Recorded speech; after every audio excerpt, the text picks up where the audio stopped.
In this lesson, I will talk about how you can enter, edit, and delete data in your workbook. The first thing you want to do when you create a workbook is to enter data into its cells. Entering data is very simple. I will first click on cell A1 where I want to enter the data. Notice that the blinking cursor inside the cell doesn't need to appear for me to write. So I can just start typing the data I want right away. For example, I will write the word date. Now that I have finished, I need to close the cell. I will press enter on the keyboard to close it. In the same way, I will click on cell B1 and I will directly type what I want. Here, for example, I will type the word time. This time, instead of pressing enter, I will click the enter button up here next to the formula bar. This is another way to close the cell and inform Excel that the entry is complete.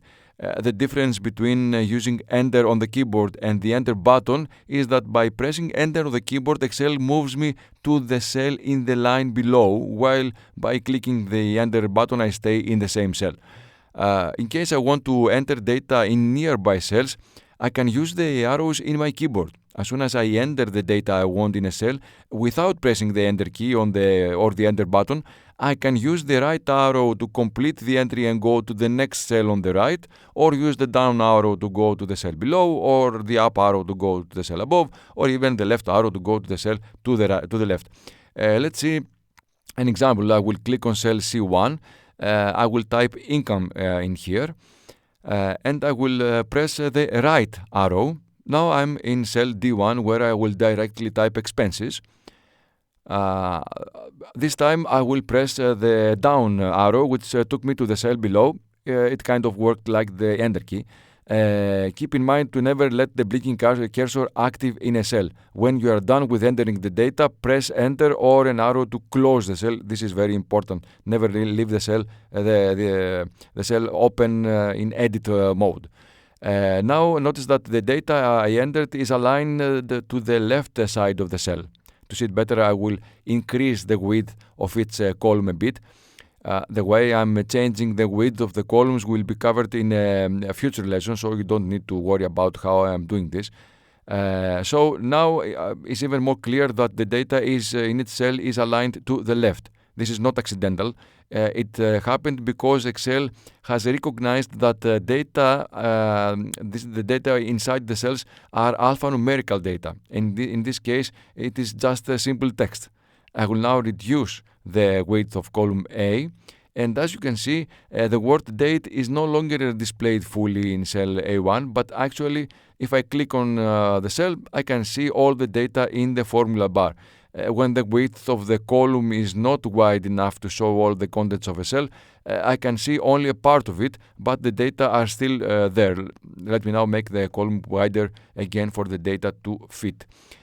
Okay, I will now move to the second line to enter some more data. I will click on cell A2 and I will type the date 5/12/2023 and I will press enter here. As you can see, the date in the cell is automatically aligned to the right side of the cell. I will click on cell B2.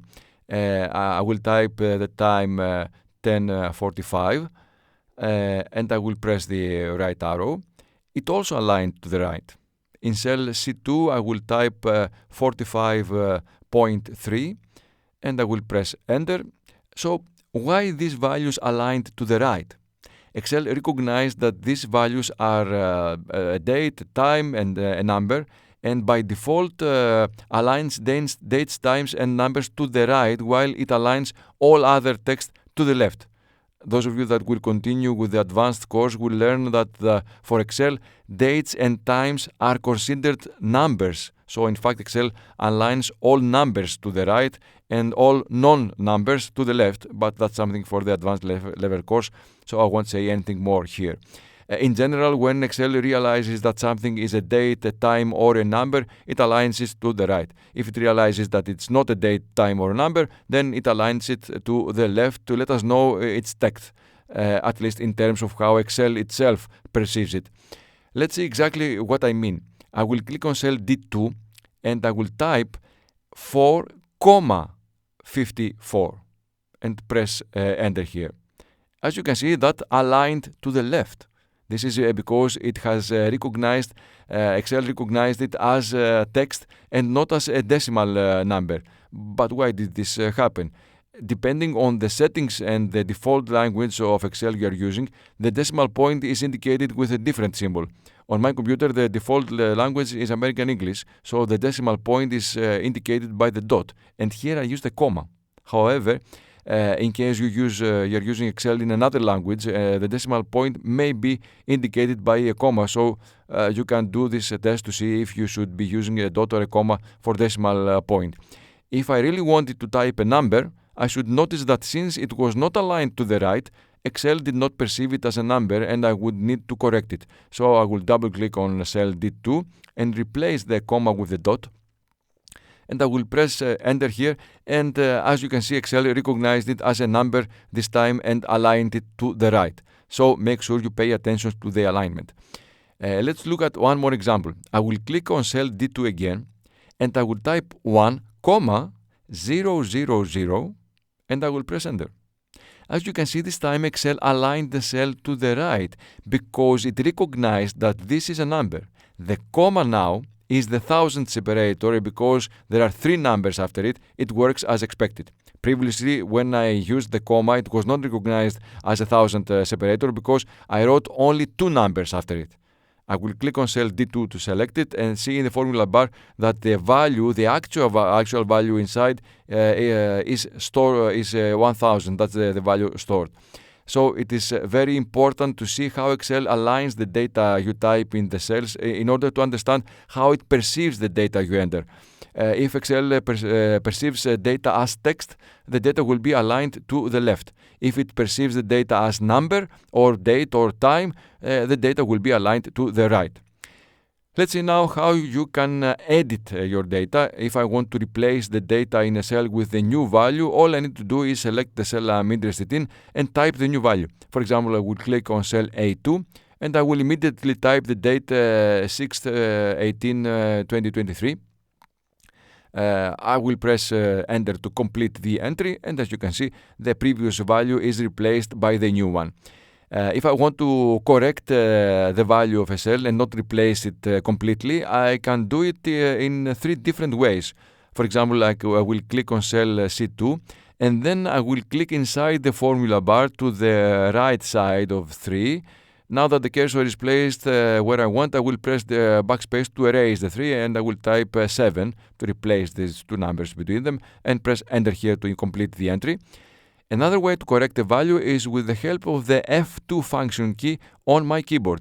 For example, I will click on cell D2, I will press F2 on my keyboard, and as you can see, the cursor inside the cell is activated. I will press backspace to erase the last 0 and I will type 1 and press enter to close the cell. Lastly, I can double click on the cell I want to modify its data. I will double click on cell A1, for example. I will change the date to dates. I will just put an S at the end, and I will close the cell by pressing enter. With these 3 ways, the double click, the F2 function key, and the formula bar, I can correct the value of a cell. Otherwise, if I just click on a cell and start writing right away, I completely replace what is already inside the cell. Now, let's see how I can cancel a data entry that I started. I will double click on cell C2, delete the digits of the integer part of the value, and type in the value 74. Before I press the enter key or the enter button or any arrow, I can cancel the entry. I will press escape on the keyboard so the change I tried to make is cancelled and the value remains unchanged. I can also cancel a data entry in another way. I will directly type the value 112.4 to completely replace the cell contents, and before I press enter, I will click on the cancel button here next to the formula bar. I should emphasize that cancelling the entry does not work once I pressed enter or closed the cell in any way. I will change the value in cell C2 again.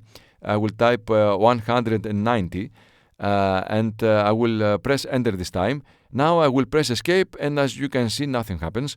You can also notice that the cancel button is disabled. there is a way to bring back the value, and that can be done with the undo function. I will click on the undo button on the quick access toolbar, and as you can see, the value changes back to the previous one.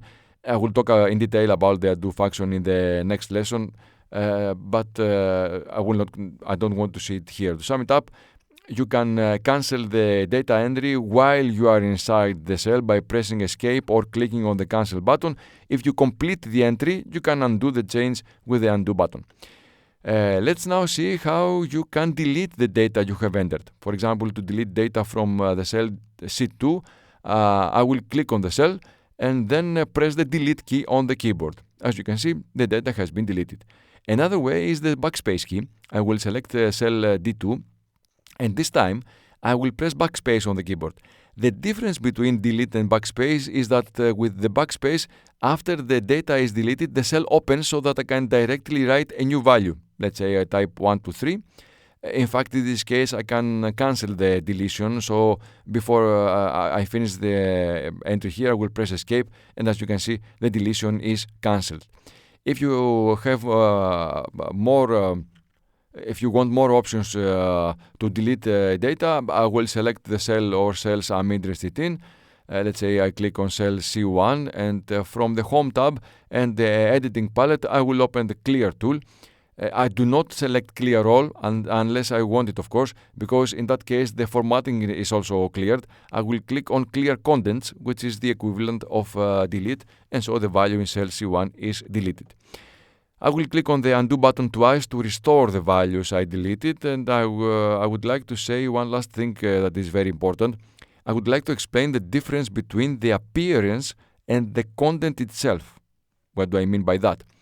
In cell C2, you see the value 45.7, both inside the cell but also in the formula bar. That's pretty straightforward. What appears in the cell is exactly the same as what I see in the formula bar. However, if I click on cell D2, notice that there is a comma in the cell that doesn't exist in the formula bar. In other cases, the difference is even more visible. I will click on cell B2, look at the difference between what appears in the cell and what it is in the formula bar. So in the formula bar, I always see what is actually inside the cell, the actual cell data. On the other hand, in the worksheet area, I see the same data, but with some formatting that can make it appear in a different way. I will double-click cell B2 to edit it, and as you can see, I'm editing the actual data inside the cell. I will delete 45 and I will type 13. I will press enter and it goes back to the formatting it had before. In the same way, in cell D2, I will type 14156 without a comma, and I will press enter. Because the formatting already exists, you can see that the comma has been entered automatically in the position of the thousands operator. What I want to point out, you will see it in a lot more detail in the next lessons, is that the appearance of the contents of a cell can be different from the actual data in terms of formatting. I can always see what's actually inside the cell in the formula bar. You will see more about formats in a future lesson, and you will be able to understand it better. While you edit the value in a cell, it appears without formatting, but upon completing the entry, the value takes the format you have given to the cell. It's important to start understanding now the difference between the actual content that always appears in the formula bar and what appears in the cell within the worksheet. It's a difference you will need a lot in the future, and generally something that you need to fully understand in Excel. That's all for this lesson. Thank you for watching.